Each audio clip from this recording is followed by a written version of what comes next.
There we go. I think we're live. Lauza and Michael, good morning and Good welcome. morning. Good I'm morning so from glad, here.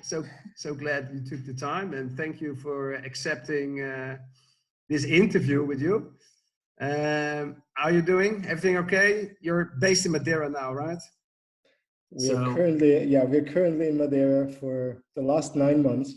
Yeah, you're pretty much stuck in Madeira. I don't know if I would call it stuck. We just We choose to be stuck. we choose to be stuck in Madeira. Yeah. Exactly. Beautiful place to be stuck. Yeah. So I think for the people who are not familiar with your YouTube channel, you guys are slow travelers and decided actually back in 2019 to stop your stationary job life in London and to actually go and explore the world. You started a YouTube channel, right? Like documenting your journey. So we are catching up with you relatively slow earlier in the process, right? It's only 2019, and but maybe you can explain a little bit, who you are and what you do on the. You want to start? Or you want me to start? You start. Okay, so I don't know how far back it makes sense to start, but just to give a quick overview to understand the context, because it might be important. Like I was growing up. I'm from Austria. Yeah. I was growing up in more or less in my father's architectural practice. So my whole life, my whole early adult life, I was working in the building industry, and over the time, so we did like local stuff, and then over the time it became more and more international, and I started to travel more. I wanted to learn English. And it got further and further east. So first it was Europe, and then it was Middle East and all this area. And that's where I met Lauza. We met in Dubai. She will then tell her story how she ended up in Dubai. So we had projects around this area, Saudi Arabia, Qatar, Abu Dhabi, and Dubai. And I stayed in a hotel, and that's where we met. And we, after just like 2 months or something, I asked her if she wanna come with me to Austria, and she gladly, thanks God, she accepted my invitation, my proposal. Yeah. And yeah, we moved to, after a little bit all the visa and stuff, we moved to Austria for a year. Yeah. 6 months later, we got married. 6 months later, we got married, which is very important. Yeah. We moved then to Vienna, lived there a year. I still did my architectural building industry stuff, but I wasn't really happy there. Okay. And we kind of said, okay, we need a new start in some way. Because I was previously married, I have 3 kids, and so I wanted to have somehow a new start. And we said one weekend we watched Notting Hill. The movie was, the thing. And it was so lovely, this New York and the London and so. And we said, okay, let's check that out. And she was at the time looking for a school to study health and beauty. Okay. And there was one in Dubai and one in London. And we said, okay, we know Dubai already. Let's go to London. Okay. We hopped into the car and we drove to London, 18 hours straight. Yeah. And then we just moved from one day to the other to London and stayed there for 12 years. Wow. In the very beginning, I still had my architectural stuff, so I was flying to Vienna once a week. I ended that within the first year, I would say, and changed my profession, because my dream was always working in IT, something digital. I had no idea what it was at this time. But my dream was, I want to do something digital and something worldwide, whatever that would be. Yeah. And I started, because I'm coming from this architectural background, I started to create for my own work 3D components that I could use for my work. And I don't really remember why, but I started to share those online. Yeah. And more architects worldwide started to use my components. Okay. So, and at that point I said, okay, I will just sell them. I created an online store, and that was kind of the slow transition from architecture to IT to computer or to some digital work. I was still location dependent because I had them projects in London, but I wanted to learn programming. And I had some vision of a product which I couldn't do. So I wanted to learn programming. I said to all my clients, I'm done, I'm out, please search another one. I moved to East London, which is like a tech hub, like a Silicon Valley, but in London. And I started my programming profession there from nothing.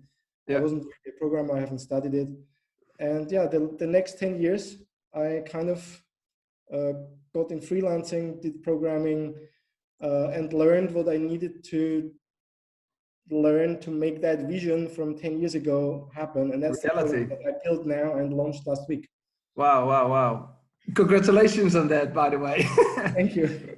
So I think it's such an inspiring story as well, right? I think your dad was in architecture as well. Yes. So it's in your blood. Maybe, you know, as a kid, you've grown up in that, and then finally, after a long career already, I guess, because you traveled the world, you were based in the Middle East, and you were doing really well, I assume. You decided, okay, I will follow my heart, right? And you changed totally direction. How long did that take before you actually realized, okay, I really need to pursue this dream? Was that a struggle over? It's kind of hard to say because I did this kind of these components and this kind of like, you know, these add-ons and digital things. I did this already in school time, just to help me out in school. It was always to help myself. Oh yeah. And I did then, I was 20 or 25 years working in the building industry. Yeah. And I think in the beginning, I really enjoyed it because, you know, I was growing up as a kid on the building side. It's just fun. Yeah. Goofing around with like machines and the people were cool and it was just fun. Yeah. But over the years, the building industry became more and more, you know, it's just hard business. And it's just like project companies, they try to kill you because they're just about the money. And I think I just lost my joy in this industry. And I wanted to do something else. And I think this, us moving to London and having a new start and actually doing something for myself on my own, because I was, like I said, I was growing up in my father's office. So it kind of felt never mine. Yeah. So I think that's a mixture of things that caused that over time to somehow, you know, this feeling got more and more intense over the years. Yeah. And I didn't have a clear direction. I often have these days no clear direction, definitely not. But there's always an urgency that I'm not happy with that. I want to do something else. I don't know what that is, but I feel like I want to do something else. And I have the same today with YouTube, for example. Like we this whole making videos, we enjoy this so much. We don't really have a direction with it, or not much yet, but it's just a joy. So whenever I feel like stressed or like I need to change something, this is my fallback. This is the thing that kind of is for me a creative outlet. Yeah. And I think building my digital career, programming, working for startups, like my last job was in New York as a CTO from a startup. So I worked through all the areas and I saw the good and the bad, and there's lots of stuff that I don't like in this industry as well. So, and this is always where I stop and I say, okay, I don't like this direction, I go another way. Yeah. And maybe in a couple of years, I do completely something different. I have no idea. It's a sort of freedom as well, right? To have to have the flexibility to decide, okay, this is not my cup of tea. This will not give me pleasure. I'm not happy, and then change direction. I think a lot of people, I would say, are struggling with the same, but because of their personal situation with, you know, high mortgage and, you know, all these financial commitments, it's so difficult to change. And I think you guys have done it. You have done it, Michael. It's so inspiring, I think, for a lot of people. So I think this the commitment part that you mentioned. was very important for me, because when I was growing up in Austria, like I had all those commitments, right? I had a house, we had a couple of cars, we had mortgage, we had like all the contracts for phone and for whatever, everything, right?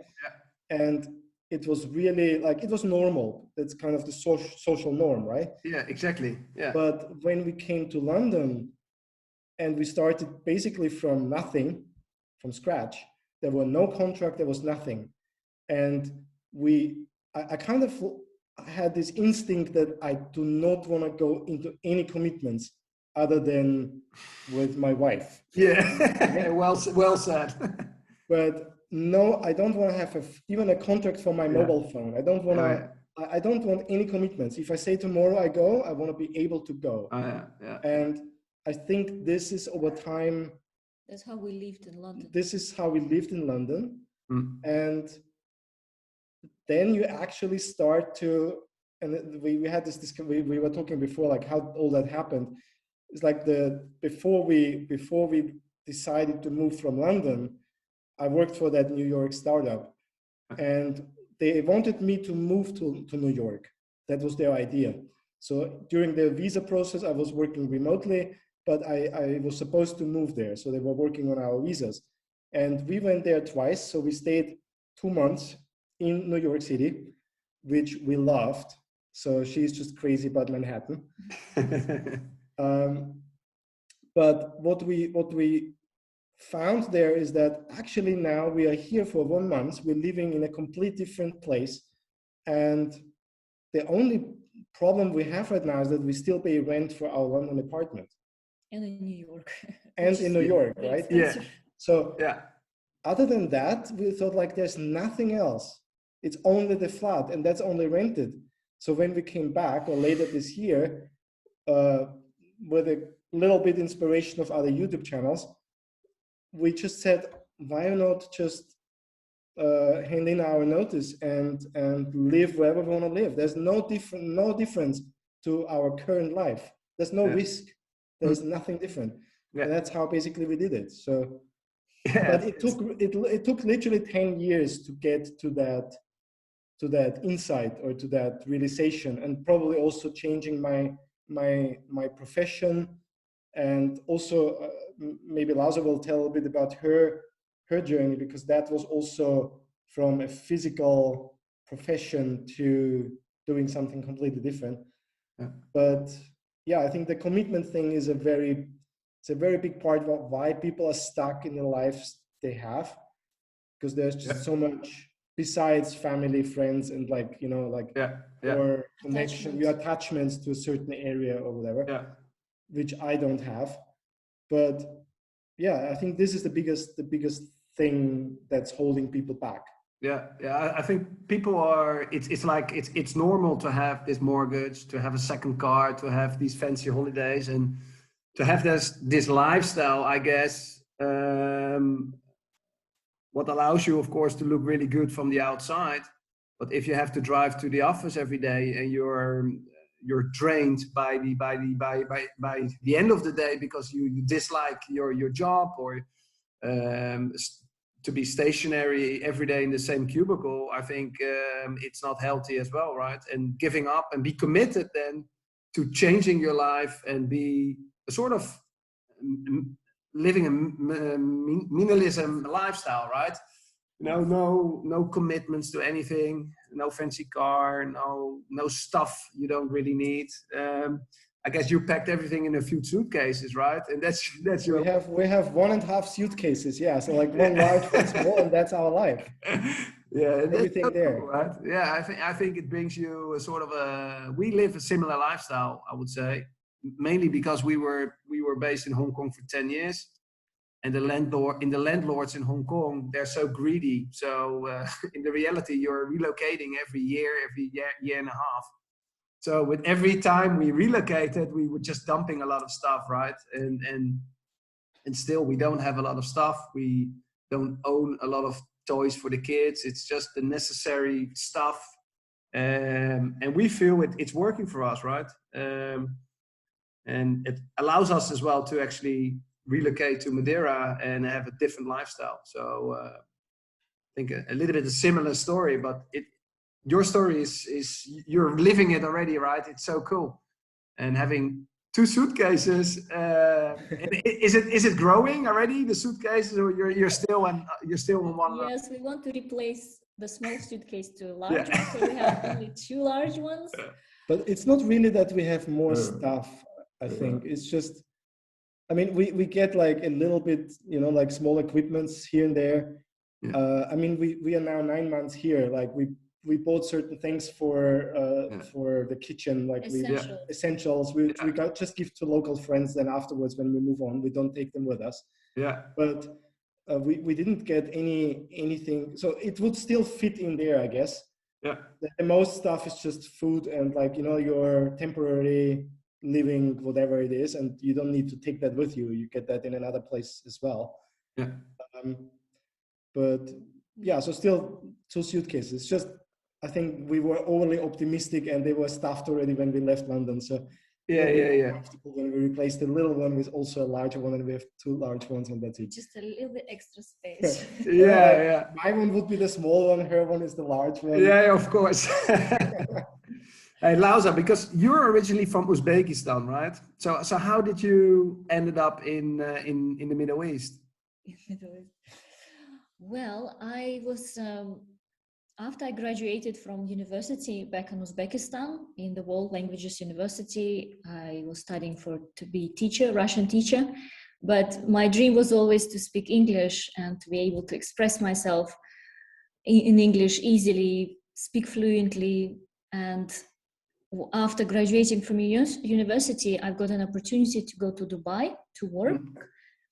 And yeah, so I accepted that job. I was just a waitress, but in a 5-star hotel. It's like a super cool. Okay. It's a hotel next to Burj Al Arab, which is the 6-star hotel. I think is the most famous one. I was like, okay, that's already great, because they provide you with training, they pay for your visa, ticket, accommodation, transportation. So it's quite nice company. And I thought, okay, this is the best way for me to learn English, is to just be there. Yeah. Of course, it's very international city and country. So there are many people from different parts of the world, different accents. It's not just English or British or American. It's very British heavy. But it's very, yeah. And so, yes, I moved to Dubai. I only knew one girlfriend there. Who actually invited me. She's like, Lauza, you should come to Dubai. I'm like, let me finish my university and then I will move on there. So that, yes, I moved to Dubai. And about 3-4 months later, I served the coffee to Michael in my hotel where I worked. Yeah.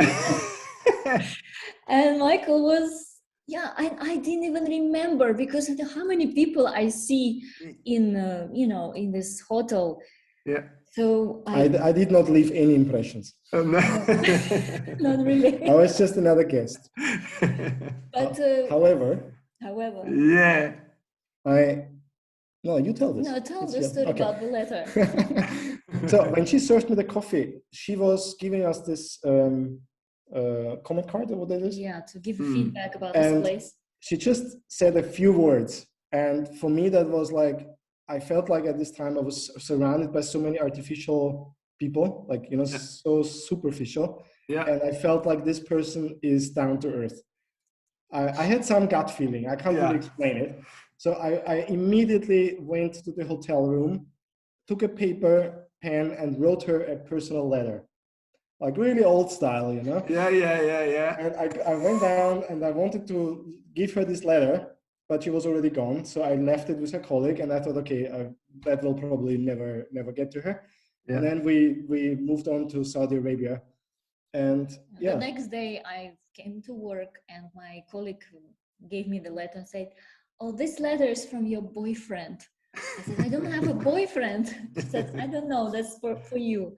So I opened and I read, and it was at that time my English was a little bit, I was just learning, and I didn't know such phrases like keep in touch or like something like this. And I was reading the letter, and he wrote, I would really like to keep in touch with you. And I heard this word touch. I'm like, oh my goodness, he wants to touch me. I don't like this idea. This is not a great idea. And then my roommate's like, no, it's a good phrase. Don't worry. Just, reply him. And it took me a couple of days. And I'm like, okay, let me reply. And she said, maybe he will be your best friend. You don't know. You don't have to be immediately boyfriend and girlfriend. Yeah. Maybe he's your best friend. Yeah. I'm like, okay, good, makes sense. So I replied to him, and yeah. When we stayed in touch for we texted and wrote emails and stuff for 2 months or something, and then I said I will come to. Yeah, and he said, I'm coming to see you from Vienna. I was like, oh, he's just joking. He's probably coming there for a business meeting, and he's gonna meet me. But he literally came to Dubai to see me for just a weekend, long weekend. This commitment obviously really impressed me. Yeah. And I did that for like a month or two, a month. Yeah, it was like back and forth, like 1 week there, 1 week there, 1 week there. And then I said, like, you don't want to just come with me, then I don't need to, Yeah. You don't need to move. So then you decided to move to Austria. Yes, I mean, then I said, well, I can't just move to Vienna like this, if we are serious, then we're serious. Then, You need to visit my family, and you need to ask for a hand. My father. And yes, so, and Mike was like, yeah, no problem. So then I gave my notice to the job I had. So left and then went to Tashkent because I could not go anywhere else because I needed to have visa. So I went back to Tashkent, Uzbekistan, and then Michael needed visa to come to Uzbekistan. Oh, this was a complicated story because then we went to Moscow, lived there for a couple of months just to make visa for me to go to Vienna so that then Michael get visa from Vienna to Uzbekistan. Yeah, it was a little bit. It was difficult. It was a little bit of a bureaucratic start, yeah. But we did it. You did it. So you ended up in Uzbekistan. So how was that like for you, Michael? I mean, going to you've been there. You've never been there. I've never been there. I've never been to Russia before. Like for me, the first thing was 3 months in Moscow. Yeah. Living together just to get a visa. Yeah.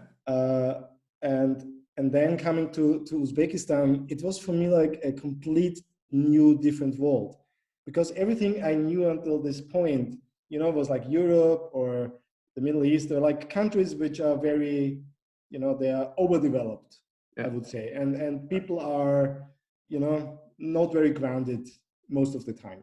Yeah. And I came there, and that was the most, the most loving and most like welcomed thing I've ever experienced in Uzbekistan. Yeah. So yeah, that was for me an amazing, like her family, the whole environment, it's at this time it was very, like, it's very different than today, but at this time it was still, you come there, it was like military outside of the plane, and like everything, they try to control everything, and you get in a special minibus, they bring you somewhere, and then you have an interview, and it's weird. It was for me like, what's going on, guys? But then you come out there and everyone is just, it's all simple and helpful, and everyone's doors are open, and you're just welcome, right? And everyone is just themselves. That, I think that was for me the most important part. The thing that I saw in her when she served me the coffee, this being, right? The being grounded, the being, like a humble person, a loving person. And I found like the whole environment was like that. And it was for me like coming from something that was for me the opposite of that, where everyone just tried to show off and like all this stuff. That was for me the like, okay, cool. I love that. This is it. Yeah. This is it. And then we I think from then we went to Vienna, right? Yes, then we went to Vienna, then we did marry in Vienna. In Vienna? Yeah. Yes, in Vienna. Okay. And then we lived in Vienna for a year. So my family visited me there as well. So they came like, okay, we're happy. We know you're safe. It's good. It's good. Yes. You know, they were also worried because I just moved to another part of the world, and it's not just for a short period of time. I'm getting married and I'm going to live there for a long period of time. So they were a little bit worried. Yeah, I think this whole trust situation was very important. Like, I think we connected very well when I got there. So I think that was very important to have everyone being relaxed about what's going on, because turned out we're very flexible in just changing locations and moving around. Yeah, you've moved around a few times, right? So so then this 1 year in Vienna, and then actually it started for you with studying. I mean, for me, moving from Uzbekistan to Dubai, it's a different culture. I mean, even though it's still the same, like Uzbekistan is a Muslim country, obviously Arab Emirates, also Muslim countries, there is a similarity, but still it was another level for me. It's different environment, obviously different language. It was a little bit, you know, I needed to adapt to that. And then 5 months later, we moved then, or 6 months later, we moved to Vienna, another complete language, German, another enviroment, culture. It's like, it was a bit too much. A lot of schnitzels as well, right? Sauerkraut, schnitzels. Oh, I love schnitzel. Yeah. But I think it was just too much at that time, because there was lots of personal stress, lots of stress with the company, with the projects, and I think also between us, like there was just so much happening. So I think that was a little bit of a difficult year, which pushed us into, okay, we need, like, for us, for our own well-being, like we need a fresh start. Like, because that was too much. And then a year later, we moved to London. And another country. I mean, culture, I don't know, for me, obviously, it was still new. London culture, I mean, UK. It was another way to adapt. I'm like, oh, it's but we felt good there from the beginning. We felt free, right? I think the big thing was that you can actually it's less bureaucratic. It's like we could just go and do whatever we wanted to do. Like we could open a company overnight online, no problem. In Austria, that's like a bureaucratic process, costs lots of money, takes ages. So we could just try things, we could do things, and I think somehow it was good for us at the time. It felt free, but first 3 years was a bit difficult. You start with nothing. You don't get anything, right? Like you don't have any credit history. You start from scratch. You're newborn. But in a sense, moving to a country, it's such an enjoyment as well, right? It sounds quite weird, but that's what we experience. You have no friends, you have no commitments, you have no weekends, which are already fully booked for the next few weeks. You can explore, just wander around and just explore the city, these little streets and all the new shops. It's so cool as well at the same time, right? Everything is exciting. Everything is exciting and new. Yeah. Exactly. It is liberating. Yeah. And for me, the study, my dream was also to have my own beauty clinic, health and beauty clinic as well. So when I was searching for education, I found, the highest qualification in the beauty and health industry. And I found one which was in London. So I studied there. And after that, I started my own clinic, basically. You went to work for like 2 weeks? I did. Obviously, I needed to have a little bit of practice experience. So I went to some spa place and worked there. And I think 1 month, that was enough for me, where that was just... Like they don't pay anything, and it's not like I can do this myself. And she started her own business there. Yeah, when I got paid like £6 per hour for doing one treatment, I was like, I can't do this anymore. And I just, within, I don't know, a week, I just found a clinic myself and started to do my own business there. And then charge for 1 hour of treatment £60 instead of £6 per hour. Exactly. So, and I really absolutely loved it. And Mm. Michael obviously helped me with the website. He was building a website for me. He created even the online booking system, and my clients absolutely loved it at that time, which was what was it, 2010. Online booking system was something really cool. So Michael was obviously helping and supporting Was a lot. my transition into programming, like that was my hobby at that time. Yeah. So how was Lauza? I mean, you've built up your own saloon over, I don't know, the course of 10, 12 years. So how was that for you? You know, that decision of moving away from that and giving up whatever you have built on. Did you sell the saloon, or did you just stop it, or was that a difficult transition for you? Well, the clinic was doing quite well, and Yeah. I was working lots of hours. I don't know, obviously it's my business, but at some point, maybe at that time I didn't have the skills to understand that. I felt like I didn't have business had me. You know, I was like, I was working so hard from early morning till late evening. I would take any time clients at, you know, during the day, evening, mornings. And I think at some point I had this burnout that I just could not, I was so tired that I just wanted to stop at some point. Even though I really love the connection with my clients, I had build up really good relationship with them.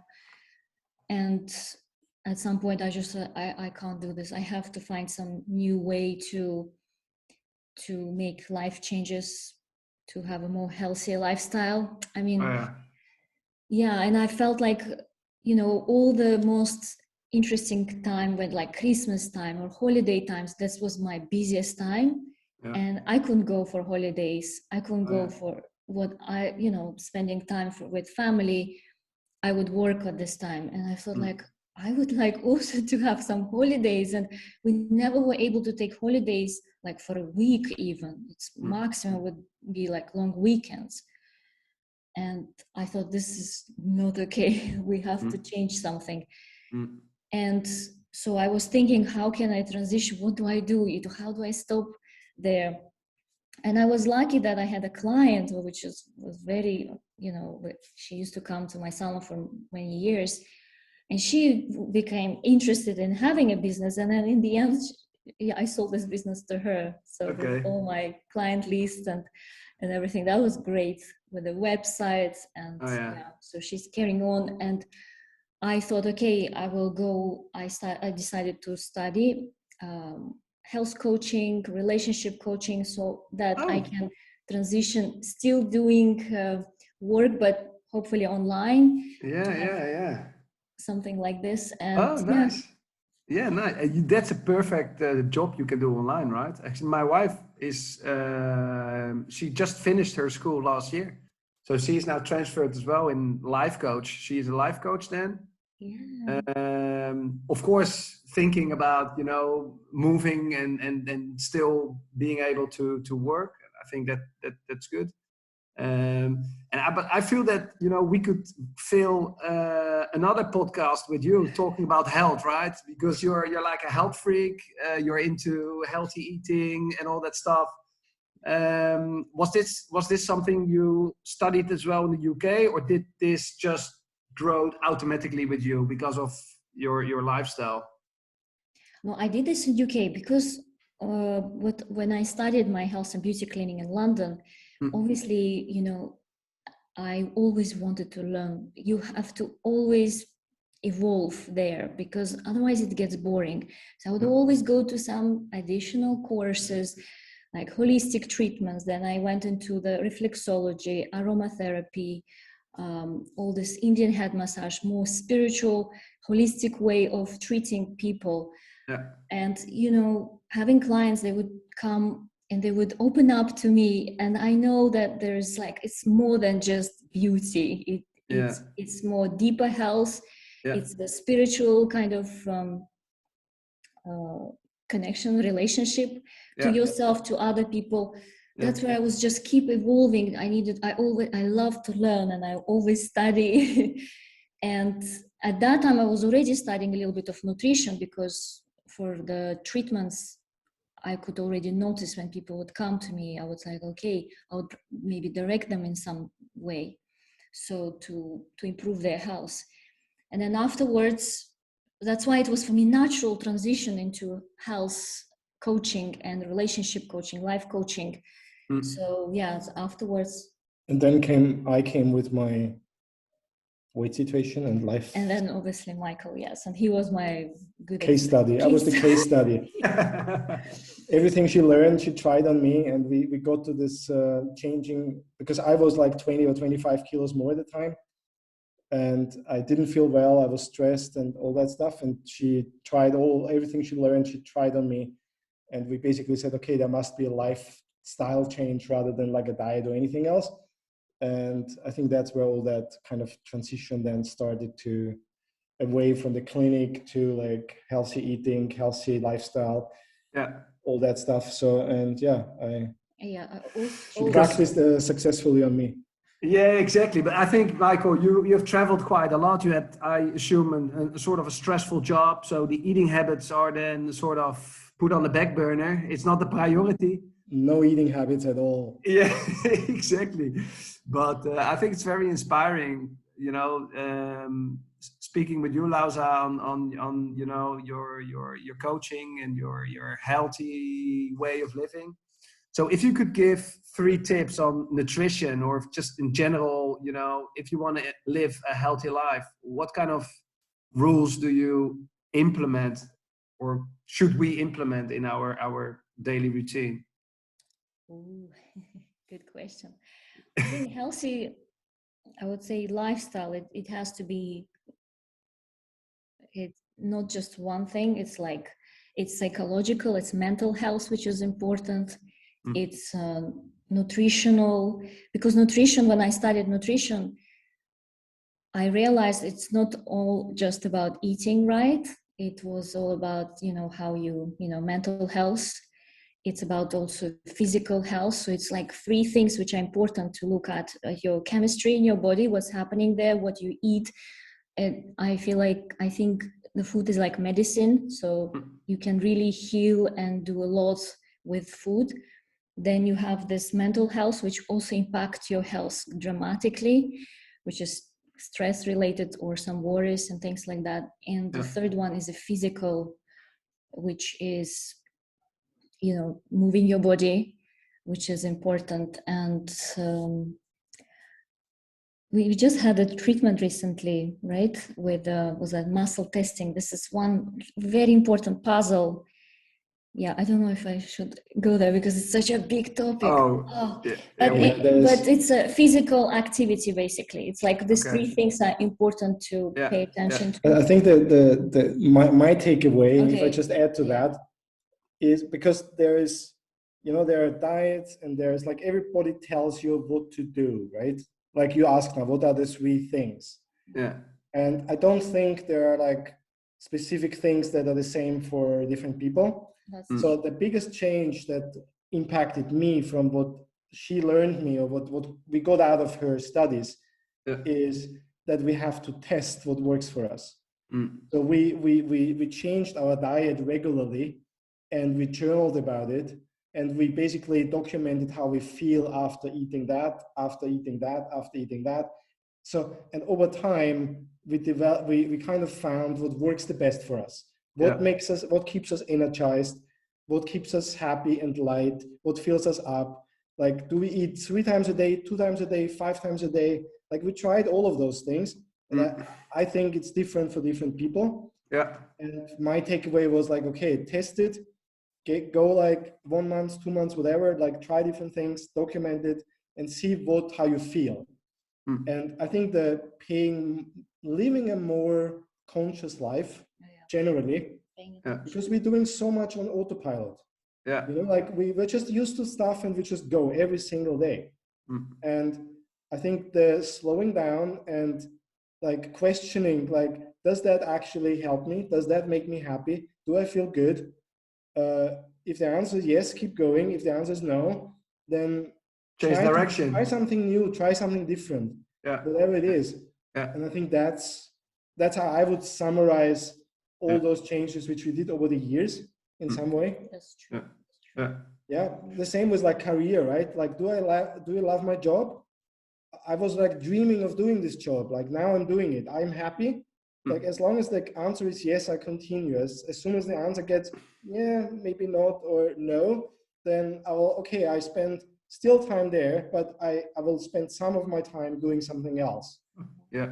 Which Yeah. is currently for us YouTube, for example, right? Yeah. Yeah, going back to your nomadic lifestyle, right? You decided to give up the lease of the flat. I guess that's a sort of a chain released as well, right? It's like you're you're free to go. There's no commitment, and then I can visualize you guys sitting there on the kitchen table. It's like, okay, where do we go next? We are free to go, right? So why did you decide to go to Portugal? Did you go to Lisbon first, right? Yeah, to Lisbon first, yeah. Yeah. So somehow we always wanted to go to Lisbon just for a holiday, like just to see it. Because I went there first on my own. I worked for a week with a startup and I loved it. And I was telling to Lauza and she said, yeah, let's go there maybe at some point, right? And then at this time I was working for the startup in New York. So we had like our meetings and our time like schedule, and Lisbon was this like Portugal is the same time zone like UK, right? Yeah. So there was no change in time, and we thought it's probably, and we wanted to go there anyway, and let's just take that as a starting point. And from there, we then wanted to actually go towards the east, visit my family in Austria, going to Uzbekistan, and then towards the east. Somewhere Asia, and yeah, that never happened. like 1 week or 2 weeks into Lisbon, lockdown happened. Oh shit! Yeah, how was that? But did you already booked any tickets or any? Of you were still? We had just a one-way ticket to Lisbon. Okay. We have there was no commitments, no plans, no bookings, nothing. Okay. So we basically were just in this flat. And then obviously this was an Airbnb, and this guy told us like, if you want to stay longer, everyone canceled, so you're free to. Oh yeah, that's very easy these days. Yeah, yeah. It's like actually like now it gets less easy, but it was easier. It was easier that time, and family members were of course worried for us because we don't have a home, kind of home. What's gonna happen? You don't have kind of place where you're attached to, like GP and all that stuff. Yeah. So they were really worried about us. They wanted us to like, okay, go back to Austria to family. Yeah, there was this like, I don't know how it's called, this where they bring you back to your country. Through embassy. Oh, okay. Yeah. This government, like the embassy, like basically organizing the special flights to bring people back to their home country. Yeah. And my family was like researching. They said like, there is this, you can come back to Austria, you can stay with us during this time. And you have to make a decision like until tomorrow because they need to like do that. We were sitting like, what are you doing? Scared. I was of course thinking, let's go. It's safer. We have no idea what's gonna happen. The whole world is, in panic. In panic, exactly. Yeah, it was a total uncertainty at the time. But Michael was like, no. Now, for me, it was like, okay, going with people on an airplane freaked me really out at the time, like all that. Yeah. Because in front of our Airbnb, there was a cruise ship. We were directly at the harbor. There was a cruise ship, and they evacuated this cruise ship. Okay. And it looked really like, there was like lots of police. They had all these buses lined up. Yeah. All these tents with this, like, the white suits, the suits, and they were testing everyone. And I thought, okay, I would now need to go through because they evacuated them and they brought them home. Yeah. I would need to go through that, and do I really want that? And then I was looking out the window and saw the ocean, and like we had like beaches nearby, and like it was beautiful weather, every day sunny. Sunshine, yeah, exactly. Like, do I want to go now to Austria? and like I would love to go there to visit my family, but I have no idea how long this whole situation takes. Yeah. So somehow we said, okay, no, let's stay in Portugal, and let's just go further south from the city into a more like countryside where even less people. Like at this time, somehow we wanted to be away from people as much as possible. Yeah. And yeah, that was that. Okay. I guess you made a very good decision there, right? Yeah, so we went down to the area of Setúbal, Sesimbra, Yeah. stayed there for a month. And then we said like, okay, what's next? And we 3 said, months. oh, 3 months? 3 months. Ah, 3 months. Okay, it was 3 Okay. months. So we saw all this kind of area around there, Portugal, all the beaches and stuff. And we said, okay, what's next? And at some point we spoke about the Azores. Yeah. And we checked all the flights, and it was this time where like, you know, everything locked down and like no flights and like this mandatory quarantine when you come somewhere. And we read somewhere on the news, like we followed a couple of Madeiran like Portugal blogs and stuff, news blogs. Yeah. Yeah. And we saw that Madeira would open on the 1st of July to come. So flights, so you can just fly there and they test you for free at the airport, and that's it. There's no quarantine and so on. So we started to check out this island, and so like that looks like actually like a pretty good place. we haven't had any plans to go to Madeira before. No. So yeah, that's how we spontaneously booked a flight, and we came here on the 4th of July. And now his parents and yeah, everyone says like, yeah, you did the right thing. Okay. Yeah, exactly. Yeah, especially if they follow you on the YouTube channel, right? I think it looks perfect. So how's Madeira like? How is it? You're now in Madeira for 8-9 months, isn't it? So 9 months. I think it's 9 months. Nearly a year already. I guess time flies. How is Madeira for you? And are you settling in well? Enjoying yourself? Basically, everyone asks us if we settle down here now. So I mean, we know the island pretty good by now. We learn to know more and more like local people, and we really feel home here. And yeah, it feels like we're living here. We don't know how long, but right now it feels like this is our home, and I think we like that feeling. Generally, which was kind of this plan behind this slow travel, right? Yeah. That was our intention. We want to slow travel. We didn't know that it would be that slow. Yeah. But I think the intention was to spend time in one place, like really live there, right? Like with locals, like just a normal life. We don't want to like travel constantly. And 1 month is not enough to get used to the environment. But yeah, we still like we are in an Airbnb. We still don't want to commit to like we get a phone call like from this mobile phone company every other day if we want to have a 2 years contract. We still say no. We just want to be flexible, but for now this is the perfect place to be. We experience now the spring season, which we have not before because we came in summer. So we had summer, autumn, winter. Now we had the spring season.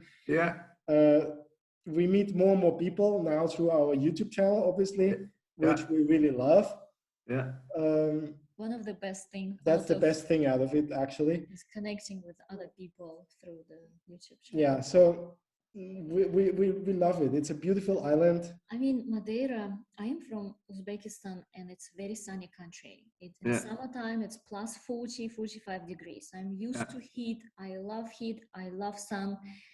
I missed sun a lot, and I would complain a lot to Michael when we lived in London. I would literally cry days with like, Michael, please, let's go somewhere where it's sunny. I would just... She was watching like the beaches with sunset on YouTube just to like make videos.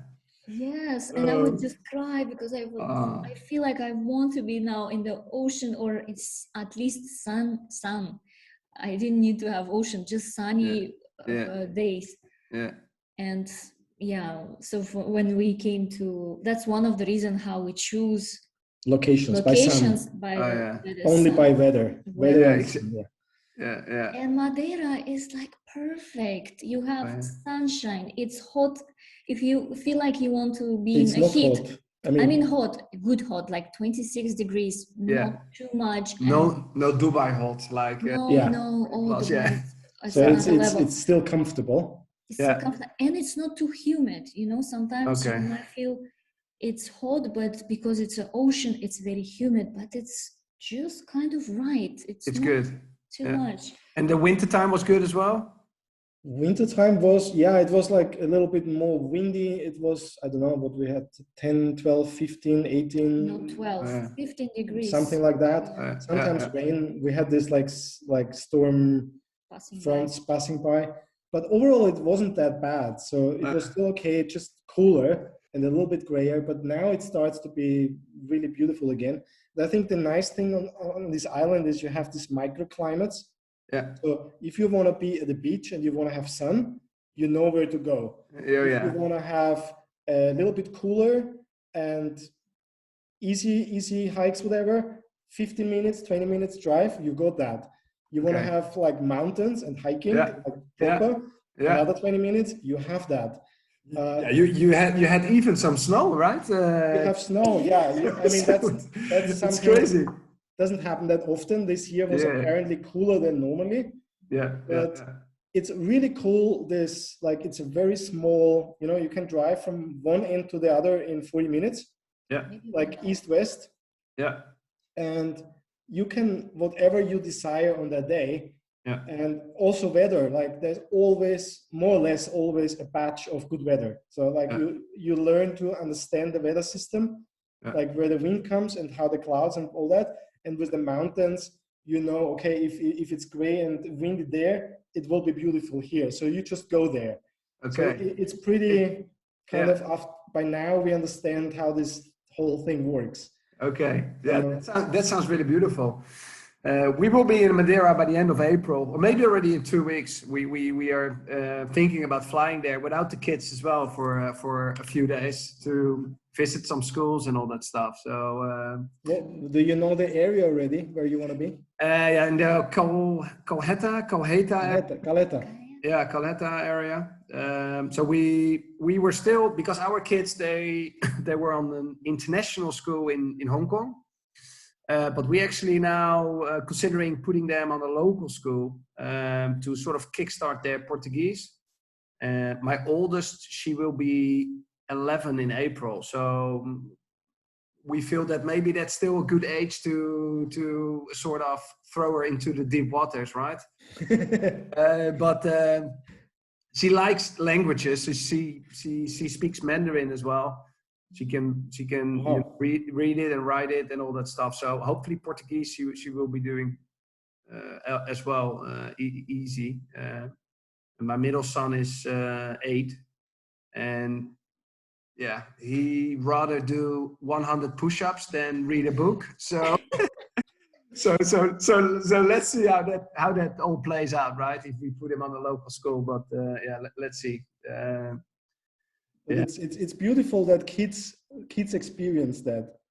Like, in my opinion, that should be mandatory, that kids need to live in different countries. That would make the world such a better place, because there would be so much more understanding, so much more compassion towards different cultures. So what you're doing with your family, with the kids, it's amazing. So we feel the same way, but of course you have a lot of people around you, right, who are living a normal life, let's put it that way, and they find it really weird that we relocate our kids to another country. And but of course it will be challenging, but at the same time we will make a lot of memories as well, right? Like we did in Hong Kong. So we are really looking forward to it, although it will not be easy, but let's see, right? Hopefully in a few years they're happy as well, and it'll tend to be good. So even they don't see the benefits right now, and it will be a struggle to learn this language or whatever, I think growing up they will be thankful that they had this way of growing up. So and my son, he likes hiking, so he likes to be active in the mountains. So I think with Madeira being a hiker's paradise, right, I think he will really enjoy it. So and you get now a lot more younger generations, and there's lots more like sports and activities. So it's not just hiking.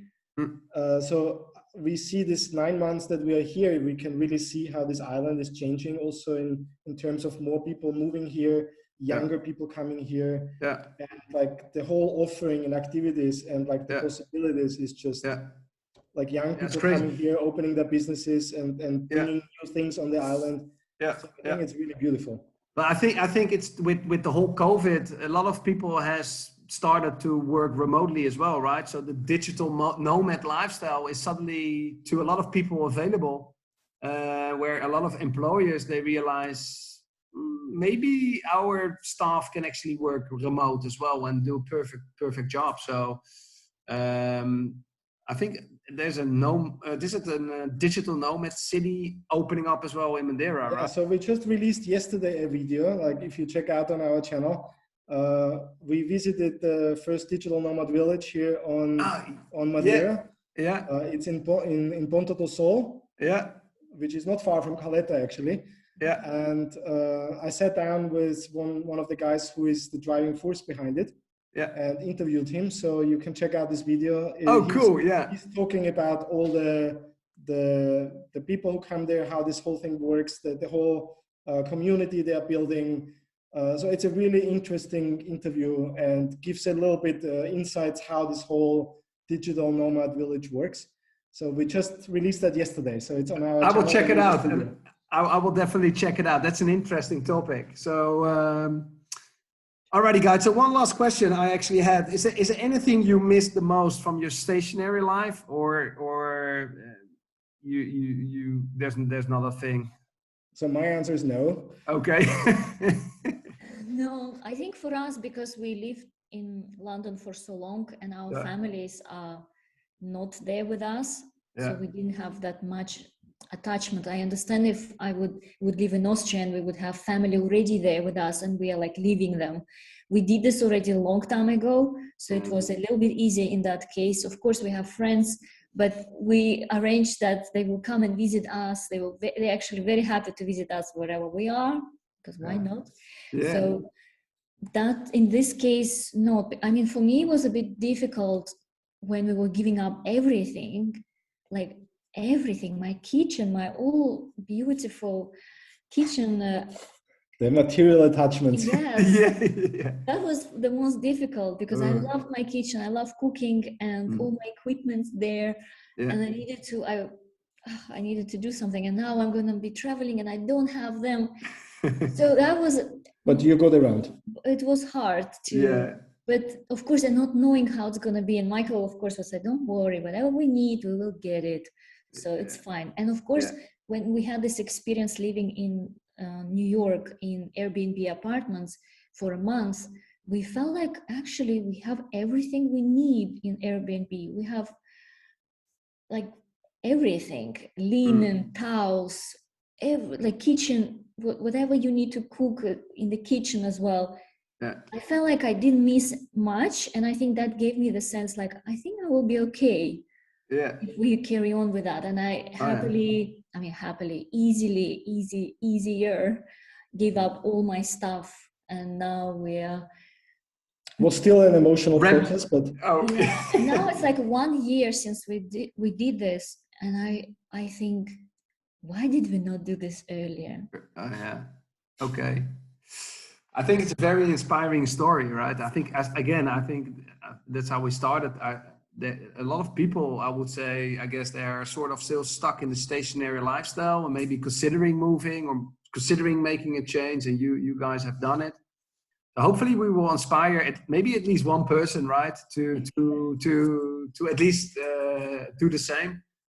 So thank you very much for sharing your story. I really appreciated speaking with you, and hopefully maybe in April we can catch up, have a beer or two. Sure, whenever you come, would be lovely to meet all your family. No, I'm coming with a wife. Oh, okay. And the baby. We have a baby of 1.5, so we don't want to leave him behind with the opa and oma. So we will take the baby. But he's a cool little dude. His name is Benjamin. Cool.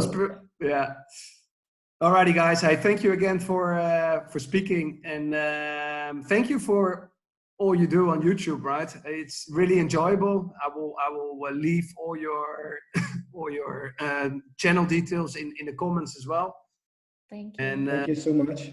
hopefully We have the same. We have the same mission. If we can just inspire one person, then we did a good job. Yeah. That exactly. Yeah, that's all about. That's all. Yeah. I think that's a good thing, right? Just change one individual and. Yeah, just to open up to think outside of the box. Yeah, exactly. Yeah. So hopefully we will meet up in April if you're still there. We're definitely here in April. Okay. So cool. That's really cool. So we will keep following you on your channel, and yeah, thanks again for sharing your journey, and we keep in touch. Thank you so much. Thank you. Okay. Bye-bye. Bye-bye. Bye-bye.